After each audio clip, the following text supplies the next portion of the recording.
Do want to check in now with Chief Investigative Reporter Cheryl Fiandaca, who joins us on the phone this morning. Cheryl, what are you hearing? Well, it's really a tragic end to a tragic story.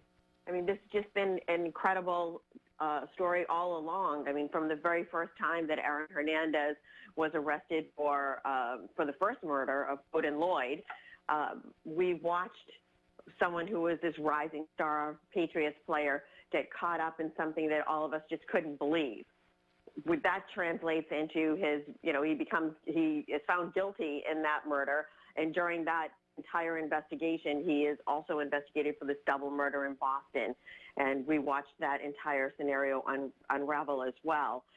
And just last week, I think, as you both pointed out, he was just found not guilty of all of the serious charges in that case, and the double murder in Boston, found guilty only on a gun charge where the judge quickly sentenced him to 4 to 5 years. And he was doing a life sentence. That was going to be on and after the life sentence they were serving in the Odin Lloyd case. But lawyers were working on an appeal in that case.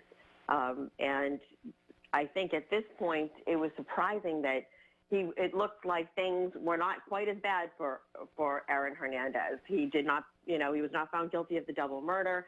He had an appeal. There was a lot going on in that case. So this is just a tragic end to a tragic story, just really unbelievable. We know that Hernandez's next of kin have been notified. What happens next? We know that Massachusetts State Police is conducting an investigation. Walk us through those steps of what's next and what authorities need to know and how this happened. Well, he was at the Susan Baranowski Correction Center in Shirley, which is the state's maximum security prison. That's where he's been for really quite some time now. He was involved in a couple of incidents there, but nothing really very significant. He seemed to be, he's in general population. He was part of everything else that was going on at that prison. But they do checks. So the correction officers go around periodically and check the cells. There are cameras in the prison. There's a lot that they will find out. What time did he go into his cell? When was the last time he was checked? Are there any security cameras? Were there any incidents that led up to any kind of concern that they may have had, that he could have wanted, that he had indicated he may have been willing to harm himself? I mean, they will look at all of this. Did he have any visitors? Did he make any phone calls? Those are all of the things that will be part of this investigation going forward. That day in the courtroom, his fiancée, Shayana Jenkins Hernandez, was there with his daughter a day prior to the announcement of the verdict. The jurors deliberated for nearly 6 days, but the prosecution said that they were very disappointed with the jury's outcome. And the jury came out saying that they had weighed in all of the evidence that was presented to them, but they were also very brief in how they came to this decision, Cheryl. They were. The jurors, we find, take this really very seriously, their responsibility. And in a case like this, they just simply didn't believe the prosecution's witnesses. And, you have to be able to convince 12 people beyond a reasonable doubt that they believe that he is guilty. And the prosecution just wasn't able to do that in this case. I mean, they used all of the evidence that they had, but you had witnesses that were given immunity that had serious criminal history that the jury apparently just did not believe. And the rest of they only have the prosecution can only use what they have as evidence. And they used everything they had, and to be able to convince the jury, they were not able to do that. And Aaron Hernandez had a very high-profile lawyer. Jose Baez represented Casey Anthony. You might remember she's the woman that was accused of killing her daughter in Florida. He's a very good attorney. He's a very skilled attorney, and he was able to convince the jury that they didn't have enough evidence and there wasn't enough there to convict Aaron Hernandez of murder.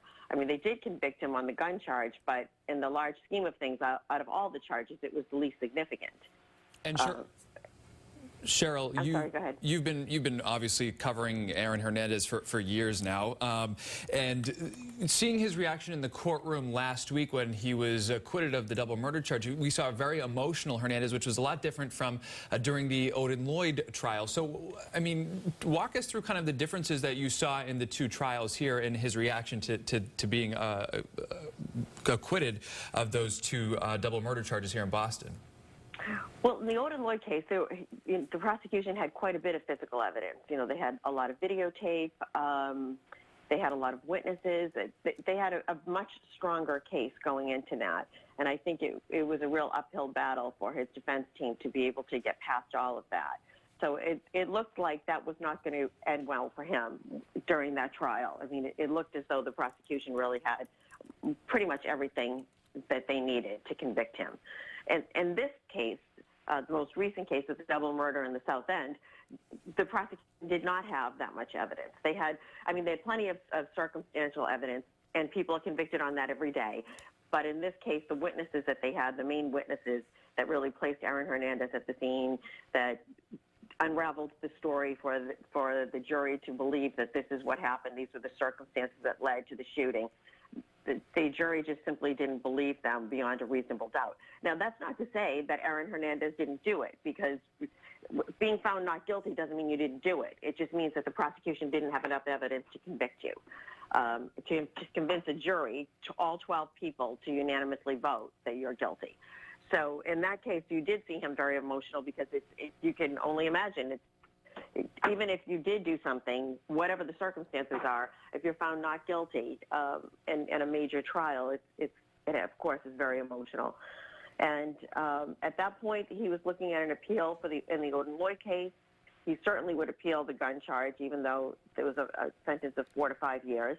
And he was going to go back to prison. I mean, that's the one thing that when people sometimes are found not guilty at a trial, especially a trial of that kind of significance, they walk out of the courtroom that day. And there's a pre-sentencing report. Probation determines what's the right. It makes all these decisions based on your background, your history, your family, and makes a recommendation on sentencing. Both sides put together their approach on sentencing, and the judge makes a decision further down the line. That's not what happened in this case. The judge sentenced him immediately, and even if he hadn't, he was still going back to prison. So that's a little different than what you normally see in a trial where someone that was charged with something. They usually have another life sentence that they're serving at the same time. So he also knew he was going back to prison.